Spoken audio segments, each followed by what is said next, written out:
এখন বাজে হচ্ছে ভোর 5টা। আমি ঘুমাচ্ছিলাম, মা ঘুম থেকে উঠে বলল দেখ আমি ধুকি করেছি তো খেয়ে নে। তো আমি জাস্ট ঘুম থেকে উঠে মুখটাও ধুইনি, এখন মুখটা ধুয়ে জাস্ট বসবো। আর ধুকি খেতে যে আমার কি ভালো লাগে। আচ্ছা, আমরা এটাকে ধুকি বলে জানি, তোমরা কি বলে জানো জানিও কিন্তু।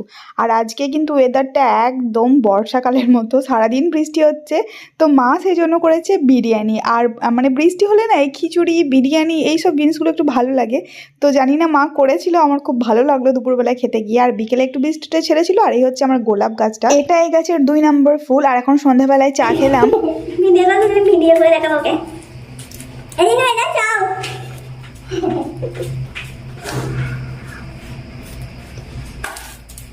তুই আমার লোক দেখে খাস? আয়া আর তোমরা হয়তো ভাবছো এই কি পাগলের মতো খাচ্ছে, আসলে আমার বুনি যখন খায় তখন আমাকে ভিডিও কল করে দেখায়। এই হচ্ছে আমার বুনি, তো ওকেও আমি ভিডিও কল করছিলাম বাট তোলেনি, তাই ভিডিও করে পাঠাবো।